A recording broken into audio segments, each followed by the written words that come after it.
On today's episode of First Cup, we've got some more quotes to unpack from boxer Gerry Cooney.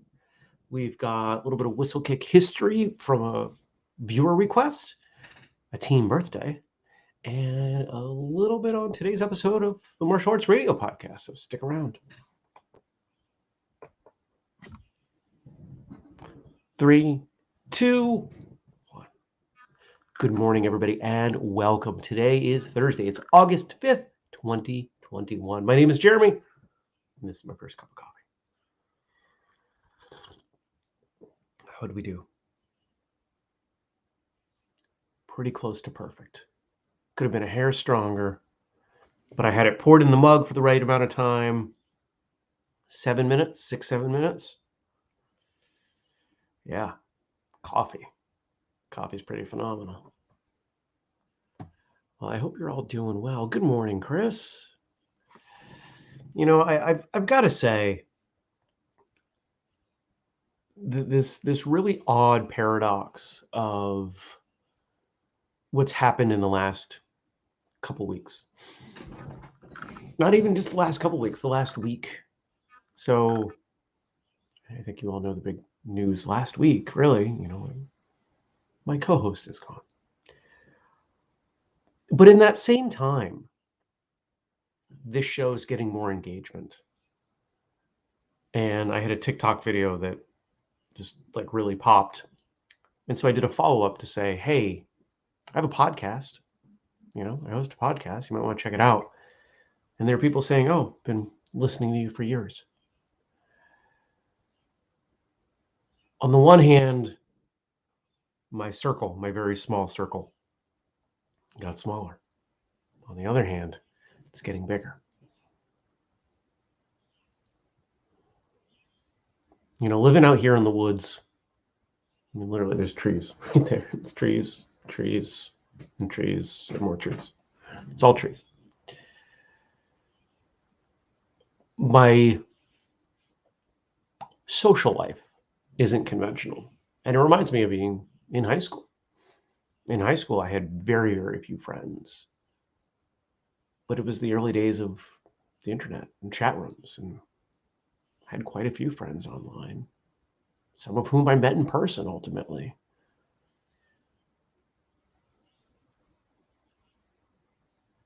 And it makes me wonder, if the definition of a friendship can be that fluid. In the modern era, if the definition of a job can be that dynamic, can't the definition of martial arts or training or being a martial artist? I think so. Oh, that perfect. Coffee came out perfect. So we've got a bunch of stuff going on today. The first thing I want to do is I want to shout out Jenny Siu and wish her a very, very happy birthday. Of course, the illustrious, incredible. Oh, this is the upside of doing this show from home, is that the things that I would want as props are never that far away. The author of this book. So I've said nice things about Jenny and what she's done on this book a few times. However, it sounds like I'm going to say something negative, doesn't it? It would be really easy to think, oh, Jeremy's just being kind to somebody on the team. No, she crushed it. She absolutely crushed it with this book. If you've never written a book, I don't care how long, you may not understand the complexity of it. Writing a book, keeping a story going, the longer it is, the harder it is. And I don't just mean linear. I mean, it gets exponential. Probably why George R.R. Martin is like half nuts trying to put books together. So keep that in mind. Good morning, Stacy. But she did a phenomenal job. And it's probably why it is currently our best-selling book. So I hope you all check it out. The Origins of Master Hopcake. It's on Amazon.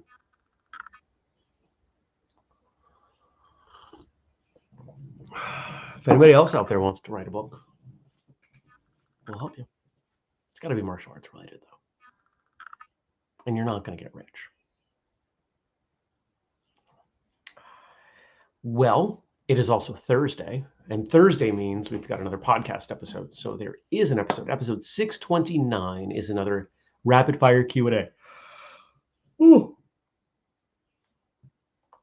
I don't know if any of you who watch or listen to these episodes have as much fun as Andrew and I do. I doubt it's possible. I really enjoy doing these episodes because I like having to think on my feet. I like hearing the questions that you all put together because even the subject of the question and the way it's asked tells me something about the person who asks it.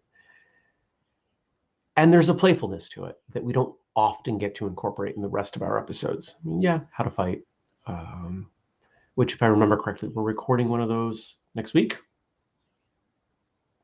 I'm checking with Andrew and I have a meeting later today to talk about the show because I've thrown a few ideas at him for topics and other stuff.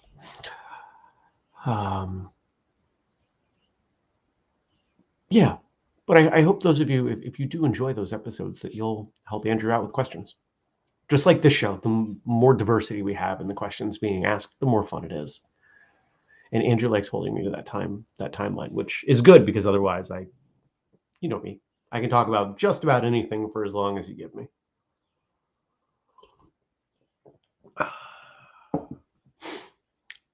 I finished watching season 3 of The Marvelous Mrs. Maisel on Amazon.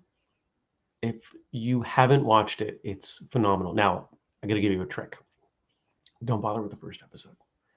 I tried watching the first episode. Pilots are often dumb. Just skip to the second one. You're not going to miss anything of real substance. Skip to the second one. And really by like episode 3 or 4, it gets good. It gets really good. Rachel Brosnahan is brilliant. Her comedic timing, even though the stuff's been written for her, her timing is fantastic. So check it out. 3 seasons on Amazon. Most of you probably have Prime already, so it's free. What else? What else happened yesterday? Shipped out those orders, some whistlekick orders. Did a bunch of work. I petered out at like 1 o'clock. I did not have an easy day.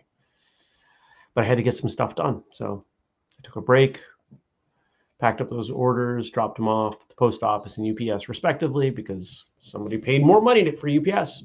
That's okay. We'll do the post office for free, but if it's going international, no, it wasn't even international. If it's going UPS, oh, I'm not awake.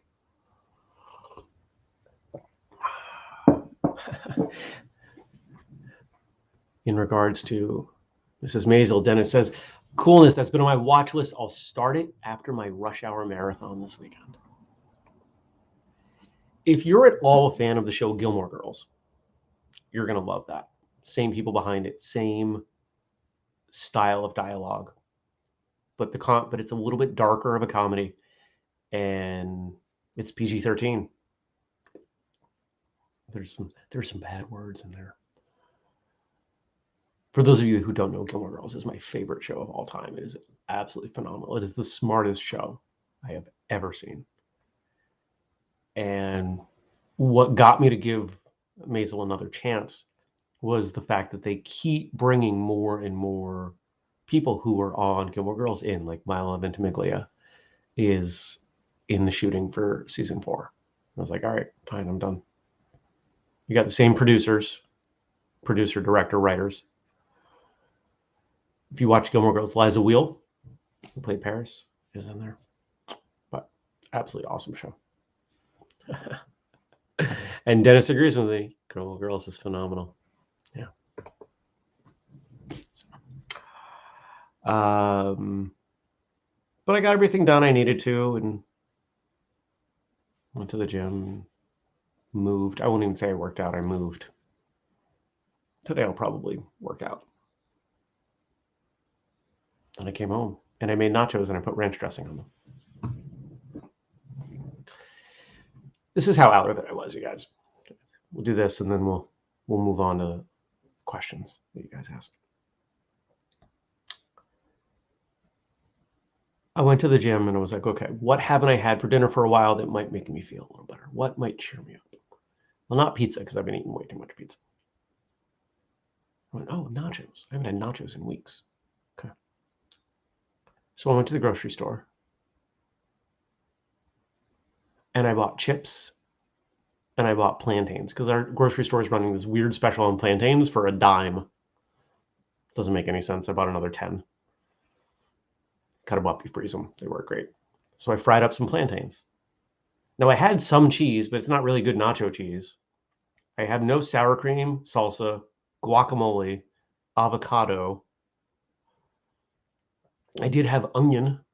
So I put some chickpeas, some onion, some plantain, and a tin of sardines in a pan and fried them up and put those on top with the cheddar cheese that I had. They were good, but that's how out of it was. I went to the store to buy nacho things and missed 80% of what I was going to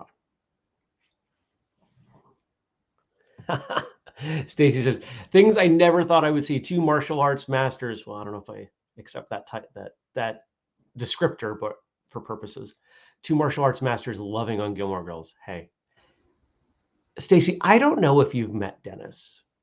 Dennis, I really hope you can come to Free Training Day.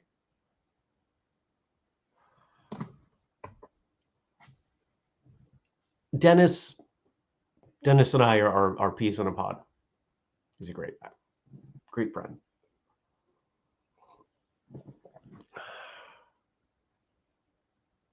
Chris says, oh my God, you have to try guacamole homemade. I actually make really good guacamole. The problem with, and he will be there. Yay! The problem when I make guacamole is I make a lot and then I eat it all.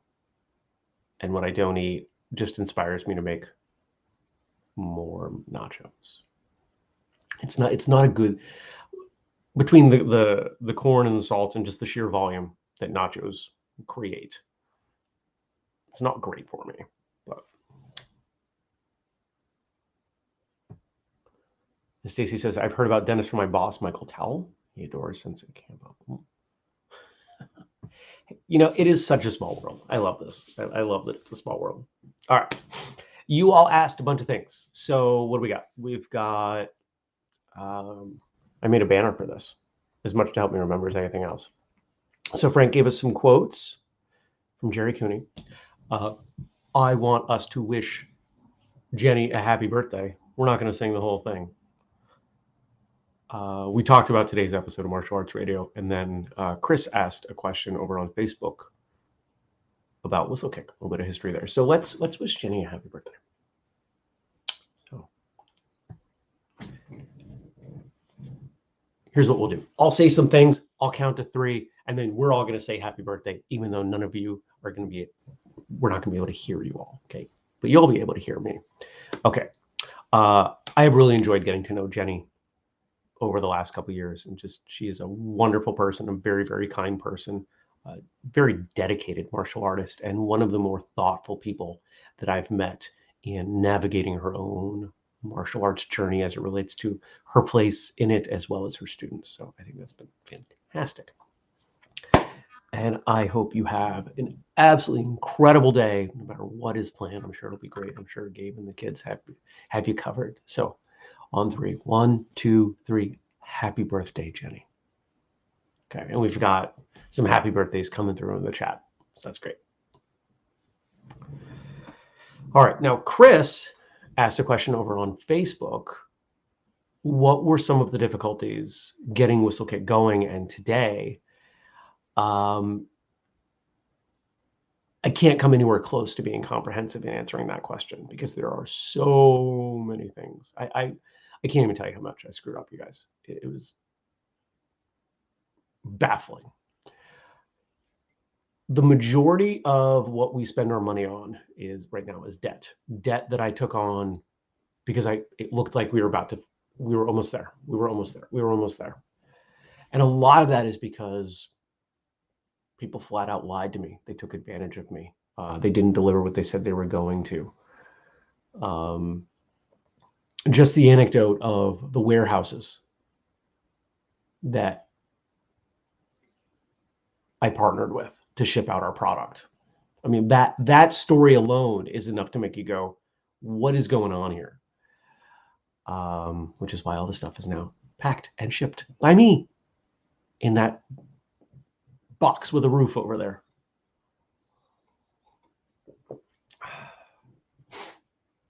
The hardest thing in the early days was getting people to pay attention, getting people to see what was going on.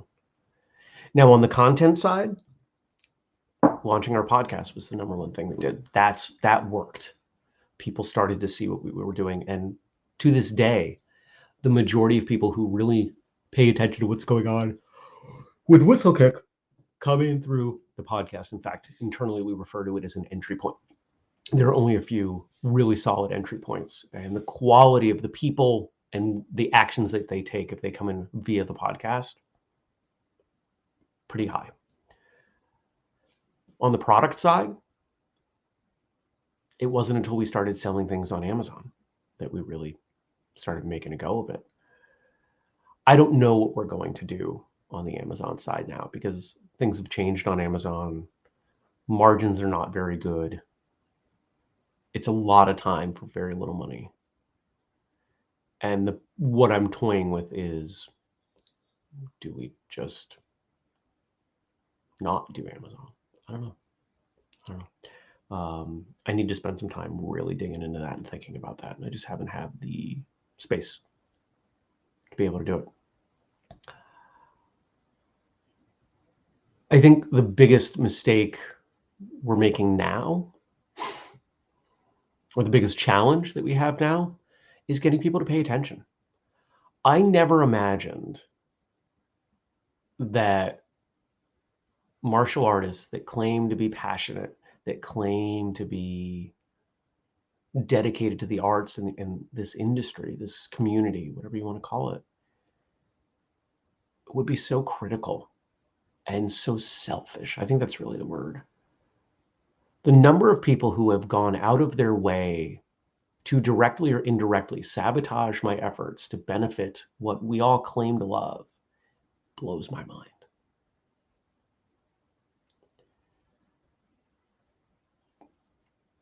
I don't need to add anything to that. That's just that is the biggest challenge. You know, I can show up and say, hey, we've got a great podcast. We'd love to interview you. We have these wonderful products. I would love to sell them to you wholesale. We produce this content that for free, books and guides. We have all these things that will help make you a better martial artist, a better instructor, a better school owner. You'll make more money. And the number of people out there that will not even consider what we're doing. They just blinders on. They want nothing to do with what we do. Baffles me.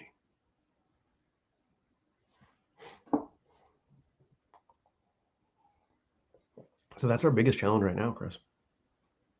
How do we combat that? We don't. We keep doing what we're doing. We keep making friends and connections with folks like you. We continue to grow. Our reach expands. And what's that saying? You know, first they ignore you, then they mock you, then they try to stop you, then they join you, something like that. Yeah. Eventually, they'll look around and realize that they're in the minority and that they got this one wrong, and they'll join us, and that'll be fine. I have only ever tried to serve. Now we've got some more quotes, courtesy of Frank from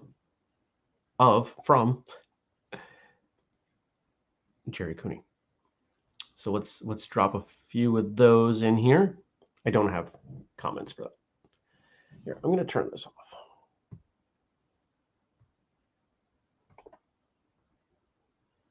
Banners. Hide. Chris says the loudest people are the minority.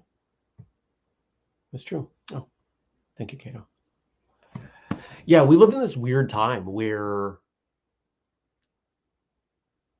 a very small minority can be amplified to a volume that they have an opportunity to really make an impact, for good or for bad.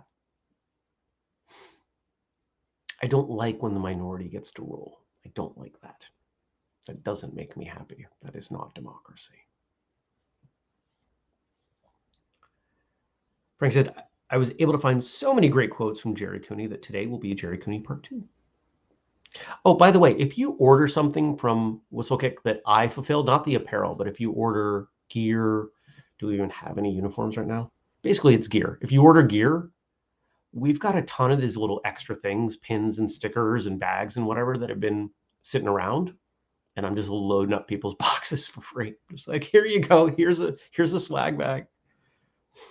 I grew up in a big Irish Catholic family. My dad was a pretty rough guy. So one of my brothers left home when he was 15 and found his way to the gym. It gave me the opportunity to go and spend some time with him and work out in the gym. It's not that far off from a lot of the martial arts origin stories that we hear on martial arts radio, is it? A brother, friend wanting to try classes. That seems to be the what happens when people join as teenagers.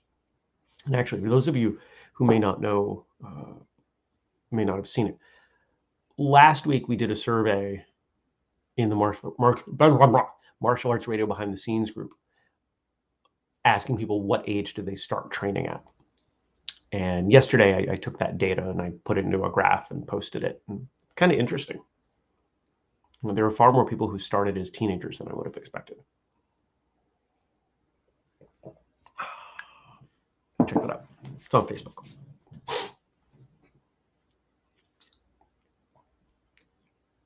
I don't know Gerry Cooney's history, and I kind of wish I did as I'm going through these. Growing up in training, I used to get up so early I'd wave to the garbage men going by. So I had this relationship with blue collar America, and I really liked it. I felt that lots of those people looked forward to me winning. I find the perception of blue collar workers to be fascinating. Because on the one hand, throughout my entire life, people who have worked in trades,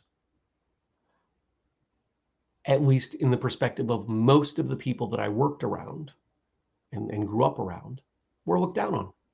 Plumbers, carpenters, electricians, car mechanics, anybody who fixed or made things. You were quietly discouraged, sometimes directly discouraged from going to trade school. People who went to trade school couldn't get into college. That was the attitude. And yet throughout that time and now,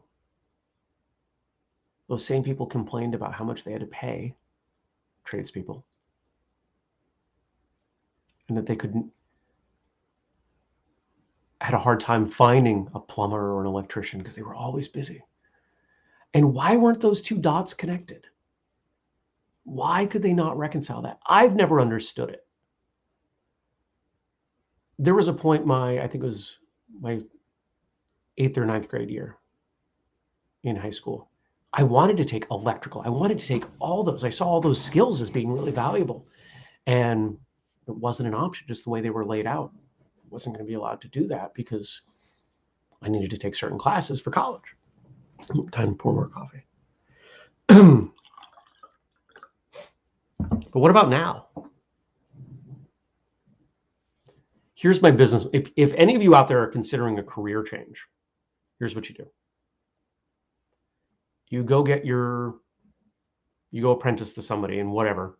You go get your journeyman cert, or you work a few years as a carpenter. And here are the two things that you do differently than everyone else.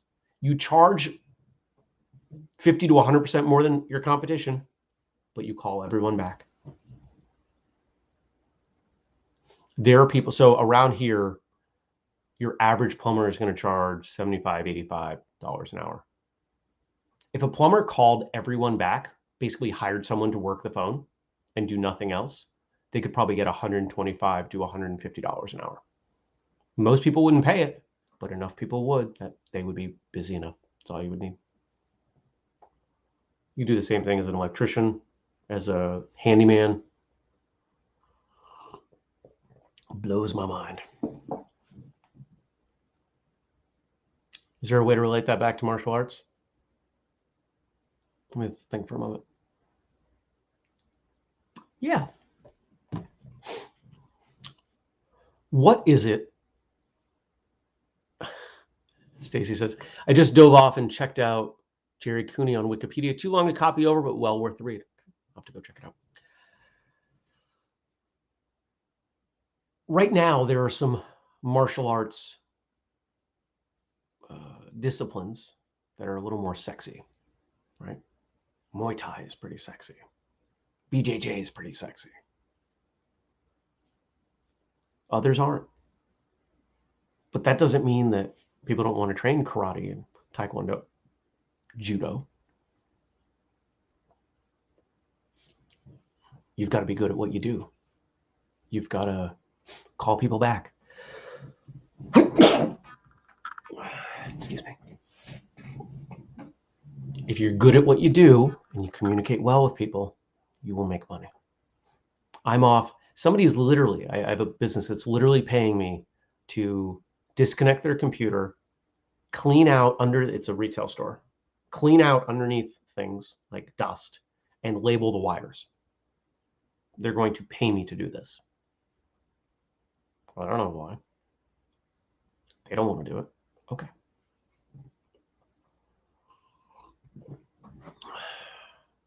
Stacy says, because I'm not. Thank you. All right. One more. One more, and then I will send you on your way. Don't forget tomorrow, Fun Day Friday. Frank's going to give us some jokes.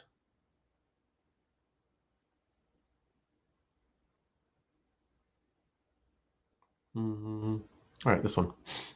I'm easygoing. There's a place and time for everything. When that bell rings, I'm not nice and easy. I'm not meek and passive. There's a time and a place for everything. There's a time and a place to train, to fight, to stand up for yourself, to quietly step back. And the more confidence that we have as people and in our combat skills, the easier it is for us to determine what the time and place warrants. When someone's ego is damaged, they find ways to shore it up. They pick fights. They look for opportunities to feel like the victim so they can overcome. The older you get, the more confident you get, the less you need to prove anything to anyone, because you know what's going on up here and in here, and that's what matters most. I hope you have a great day. Hope to see you back here tomorrow. Thanks for joining me live. Thanks for the great questions and comments. I'm really glad we incorporated Facebook and we've got this system. This works well for me. I hope you all enjoy it. It's fun. It's a great way to start the day. Thanks for joining me. Take care. Peace.